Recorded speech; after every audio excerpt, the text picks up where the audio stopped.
Welcome to our program, A Conversation with Octavio Paz. I'm your host and moderator, Francisco Lomelí from the Universidad de California, Santa Bárbara. I'm especially pleased and honored to have with us as our guest a writer of the stature of Octavio Paz. Welcome, Mr. Paz, to our university. The format of this discussion will be to have a distinguished panel ask a series of questions with follow-ups, and we will go for as long as time permits. But first, allow me to provide a few brief words on our guest. Born in Mexico City in 1914, Mr. Paz is considered to be the most widely acclaimed poet and essayist writing in the Spanish language as of today. He is also a philosopher and has been an ambassador in India. He is regarded as a leading world-recognized intellectual. And he's also a major world figure of letters, having received the Premio Cervantes, certainly seen as the most important in the Spanish language, in 1981. He received the Neustadt Prize, the Premio Nacional de Literatura of Mexico in 1982, and the Jerusalem Prize in 1977, and many other distinctions. Mr. Paz's reputation is not only based on productivity of over 20 books of prose and over 20 books of poetry, but also on his clarity, his lucidity, and on his revolutionizing of language and his personal dialogue and response to his times through his works.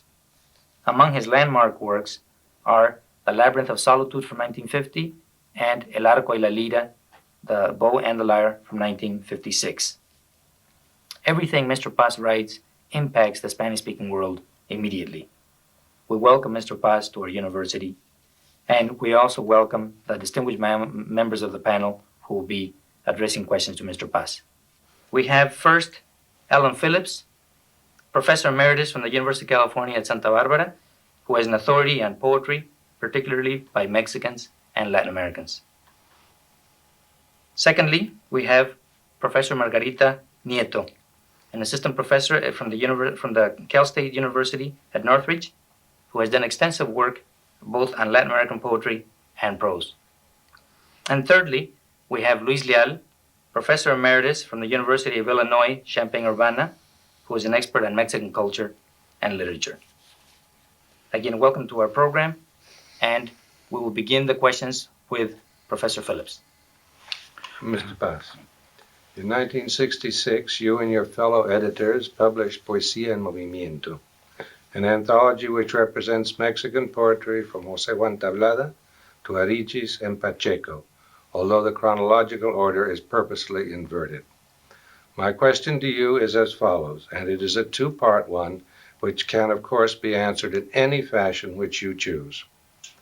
Is it possible to differentiate any poetic currents or trends in the most recent Mexican poetry of the last 10 years or so? And in general terms, how do you feel about Mexican poetry of today, its present and its future?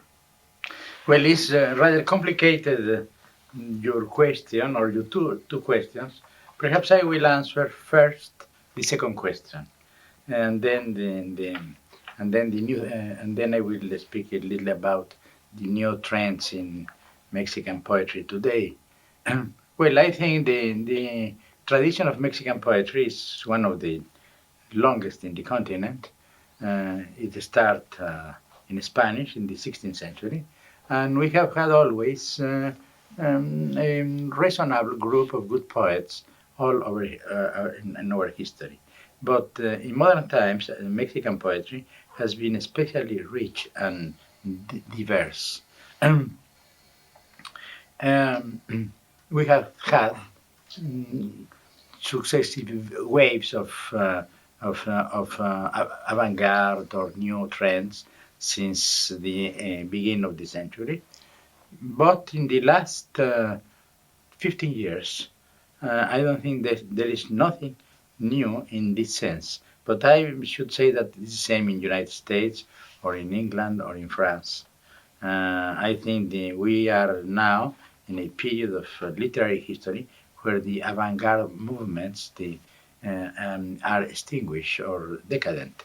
That's why we have so much talk in literary circles about the end of modernity, and we are everybody's talking about post-modernity. In some way, it's true, But postmodernity means the end of some idea of modern art, but not the end of art. I think in this moment, the young Mexican poets are rather interesting, are very good. I should say even that is one. If there is something alive in this moment in Mexico, is poetry. It's written by young people, but this poetry written by young people is not. It's a great difference with my own youth. It was not a poetry who wanted to be different of the recent poetry. It was not. It is not. On the contrary, is rather traditional, a continuation of the trends that have been that have been inspiring Mexican poetry in the last 15 years. Do you have a follow-up question to that? No, I think Mr. Paz answered exactly. This is the thing told me exactly what I wanted to know. I should add that Mexican poetry is not only alive, young Mexican poetry, but perhaps is one of the best in our language. I don't find in many other countries such a richness and variety of poets as in Mexico. Well, I'm very glad to hear that, and thank you very much for answering so well a question which I know is complicated. We will hear names one day. I am quite sure that there are young poets that I really admire, I love, and I don't want to mention any of them because I don't want to be unjust with some others. Margarita Nieto. Thank you. Solitude is a mainstay of your work, I would say. Beginning with the Labyrinth of Solitude, continuing in many of your poems, there's often the presence of a persona who is seeking communion or seeking solace from a state of solitude. Could you discuss this concept of solitude, its extreme trajectory, alienation, and its corresponding opposite, communion, a bit? Yes. Well, alienation in some way is a different concept, no? Mm-hmm. Alienation is a concept who came from two different trends, two different traditions. First, from medicine, psychiatry. Alienated is a crazy person, a man who is not he is not the owner of his own self in some way, no? And then the Hegelian Marxist tradition that alienation is in some way the kidnapping, to talk in a not very exact way, taking out the soul by social forces or historical forces, and the deprivation, interior deprivation. Solitude, I think, is rather different. Solitude is not alienation. Solitude is the emotion or the feeling that you are alone, but you are alone, but not because you lack something in yourself, but you lack something outside yourself. Is a feeling of lack of relationship, perhaps. No, so that's rather different for me. Now, I think solitude, alienation, is a perhaps is a modern phenomenon, but solitude also. Solitude is very popular, I should say, in our civilization. Our mass civilization also is a civilization of solitary people, and perhaps we are solitary because we don't have communion. Now, communion signifies rights, many forms of communication with ourselves or with the other self, with the divine, for instance, and our civilization has eroded all these breaches of communication with the others, and that's why I think our civilization is a civilization of mass and solitary people. I don't know if I have answered your question very clearly, but brilliantly. I would love to continue. May I? You're allowed to have a follow-up question, yes. Yes. I was going to mention this idea of the bridge. Is this, therefore, the concept of the otherness that you mentioned in terms of your work? No, the bridge in this moment occurred to me. No, otherness is rather different. Otherness is in some way the answer to to alienation. Alienation is a lack of something. Otherness is when you transcend yourself and go beyond yourself. This is otherness for me. Sometimes this is otherness in yourself, but also the notion of otherness has to do with communion in some way, because the other, by definition, is not only our human being, but God or divinity. Thank you. Professor Luis Leal. So I don't think that there's a writer that has contributed more to make Mexico its culture known outside of the country. And I would like to ask you, in your opinion, what do you think are the most important contributions that Mexico has made in art and letters to the world? Well, there are two questions: art and letters. Well, art is not so difficult to answer, because it's very clear for me. Well, the first great contribution of Mexico, if it's Mexican contribution, is pre-Columbian architecture and pre-Columbian sculpture. That is one of the most important things, and it's one of the great things of this continent of America, and that is perhaps the most important contribution. Secondly, we have the very beautiful Baroque architecture of Mexico in the 17th and 18th century, and that also I think that has world value. And the Mexican Baroque is not inferior to the Baroque, to the European Baroque. It's extraordinary to see how the Baroque goes from Goa in India, then to Latin America, to Mexico, to Ecuador, to Peru, and then to Spain, to Germany, to Austria, etc. No, and in this great constellation of great Baroque art, Mexican Baroque has a distinguished place. This should be too important in art. Then I should say that there is a minor, but not so minor, a minor painter called Bustos, who made portraits. And I think he's one of the most distinguished painters of portraits in the 19th century. Not in Mexico, in America, and perhaps in the world. He's a little master. You say little master in English, is a small master, a petit maître in French, no? But he's a very good painter. Then you have another great artist, very original artist, because he's one of the founders, in some way, of the black humor in modern times, Posada. And Posada had an enormous influence. When Breton was in Mexico, he was very much impressed by Posada, and you cannot understand well Mexican painting without Posada.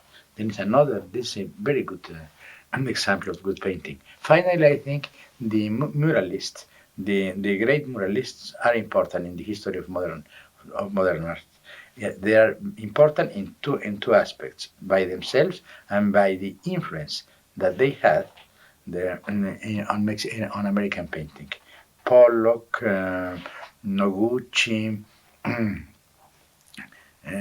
Louis Nevelson, I don't know how many, almost all the important artists of the United States, in one moment or other of their youth, had some influence of the Mexican muralists. And among the Mexican muralists, I admire especially one of them, Orozco. I think he's one of the great expressionists of the 20th century. Finally, and we have, not finally because he's still alive, but this is Tamayo. Tamayo, I think, is one of the great contributions of Mexico to modern, to 20th century art. He's one of our best painters, one of the best painters of the American continent, and that could be the least in art. Now, in literature, it's more complicated, because Mexican literature is not isolated from Spanish-speaking literature. It's very difficult to say this is Mexican and this is Argentinian and this is Spanish. No, Mexican literature is part of Latin American literature, and Latin American literature is part of the Portuguese and the Spanish literature? That's difficult, but I will try to answer again. First, I think Aztec Nahuatl poetry is very original and very powerful. Secondly, we have Sor Juana Inés de la Cruz. I think is one of the great. I think the great poetess of America is Sor Juana Inés de la Cruz. I am sorry to say that because I admire very much Emily Dickinson, and I admire Elizabeth Bishop, and I admire Marianne Moore, or in South America I admire very much Gabriela Mistral. But I think the most complete poet in this continent was Sor Juana. Sor Juana was a great poet and also a great mind, a good playwright and a good philosopher. It was a universal mind. Then it's very interesting that in this is a kind of punition, or God punition, divine punition, that a woman should be the best writer of a tierra de machos as Mexico.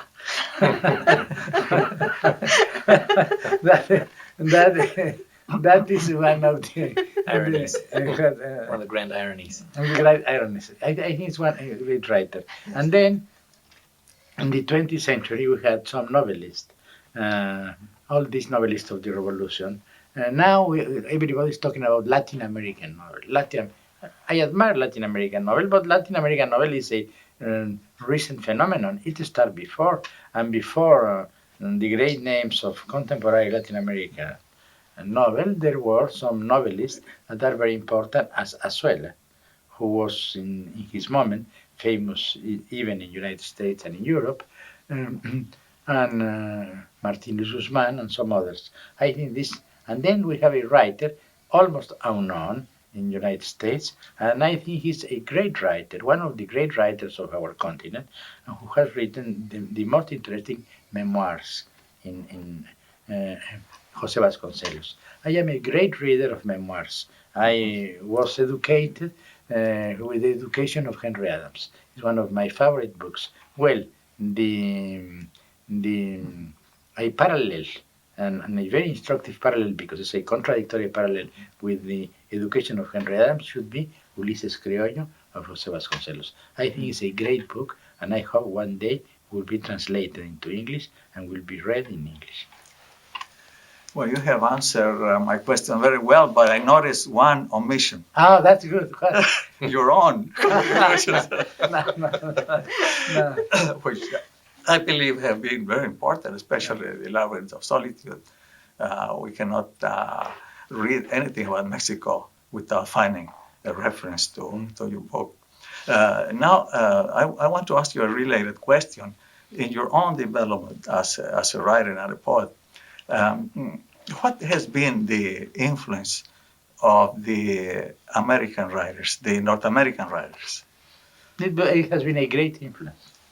I think it has been the second influence. The first has been perhaps the French in the beginning, but then the American writers. I should say that as all the adolescents, I read when I was very young. First, being Spanish American and influenced by all the literature around him, Edgar Allan Poe. I was reading all the short stories. I loved them. I could not understand why the English and the Americans didn't like so much the poet.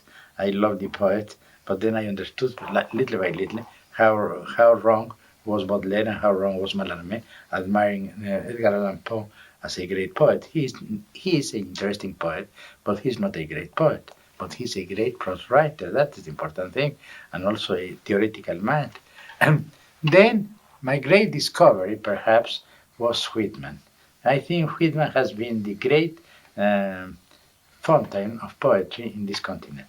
I think it's and then, of course, as all this overwhelming influence sometimes has been very bad. I think for me was good. But thinking in other poets, for instance, Neruda, I think Neruda sometimes was damaged because he wanted to be something very dangerous, a South American Whitman. And that I think is not the best thing to be. No? That's enough with one Whitman. We don't need more Whitman. But Whitman was the great discovery And it was a good discovery for me because I read Whitman, and almost at the same time I started to read modern poetry, modern American poetry, and I read especially Eliot. And Eliot was a very important influence in my own development. First, as a critical mind, I learned how to be aware of the dangers of Whitmanism, thanks to Eliot, for instance, and then as a poet, this trying to link myth, history,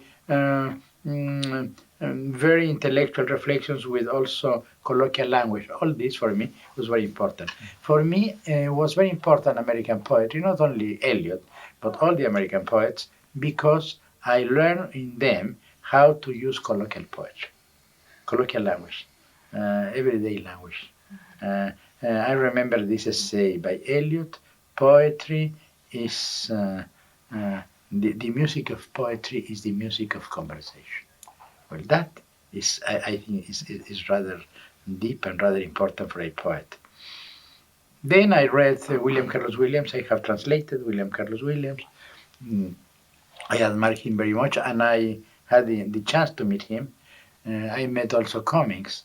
I have some letters by Cummings, and I was, and then at the end of his life, I met Ezra Pound in Italy, a poet that I admire very much. I have translated one canto and some other texts by Eliot. I have studied him by Pound. I have studied him. I think the influence of American poetry has been very important for me. And the first contribution was perhaps the use of colloquial language. The second one was how to write long poems. After all, the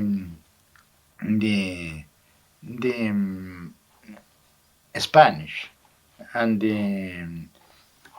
the French tradition, modern, is strong in short poems, not long poems.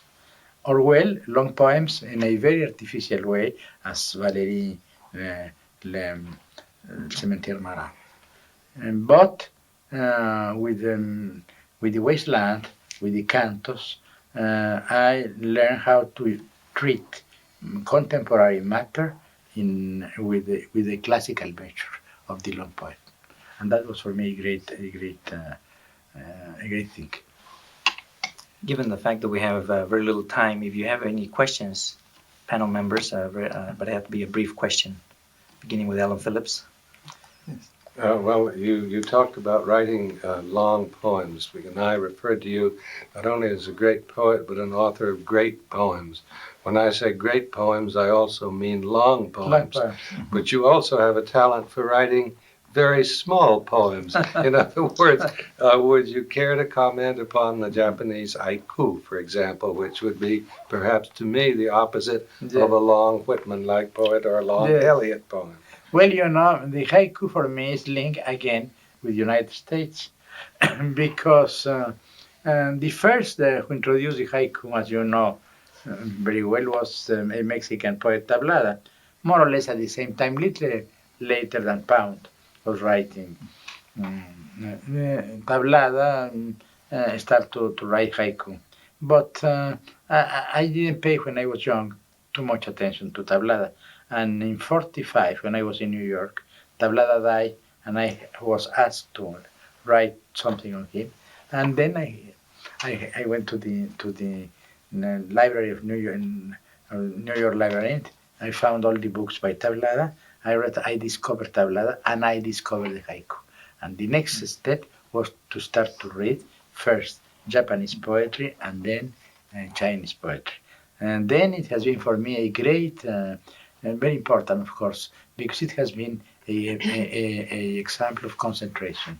I admire very much poetry, short poems, who are very powerful enough to contain a word in a grain of sand, as William Blake said. No, In this sense, I should remember, since we are in Santa Bárbara, a American poet who was a good friend of mine and who I admire him, Kenneth Rexroth.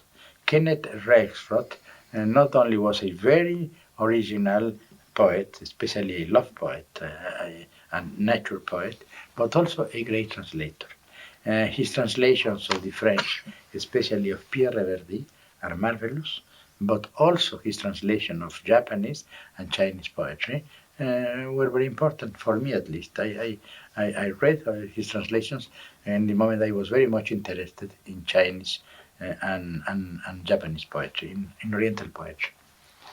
May I add that you say you discovered tablada, but let's also say that you discovered tablada for all of us. In other words, we discovered tablada because you did it first. Well, yes, I had a chance, that is true, and I am proud of this small discovery. I am proud that I was one of the first to talk about tablada, who was totally forgotten, and was the first who introduced in Spanish the haiku.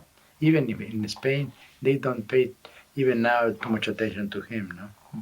I think there's no doubt that you've been a trailblazer in many aspects. Mm-hmm. Unfortunately, we are running out of time. I don't know if any of you members have a very quick question. Well, We only have about 30 seconds. Perhaps a brief commentary on the relationship between the longer poem, the influence, which I think is obvious. It speaks of your importance as a contemporary poet, the relationship between Pound, Eliot, and yourself, but perhaps also the relationship between Garcilaso and your work. Garcilaso de la Vega? Not, I don't see. You don't perhaps see any relationship? no. It's not the. I admire him, but it's not the. No. No relationship at all. I don't. Well, perhaps yes. All of us, all of the people who speak, who write in Spanish, in some way, we are related with Garcilaso, no? As everybody in English is related with Spencer, no? But I am not. You don't feel any. No, I don't. I prefer some other poets of the 17th century than Garcilaso. I love him, but that's all. No? It's very obvious that we could continue. I'm very sorry, but we have run out of time. I want to again give my sincerest appreciation to the panel members. Of course, my special thanks to our guest, Octavio Paz. This is your host, Francisco Lomelí, in our program, A Conversation with Octavio Paz in Santa Bárbara, California.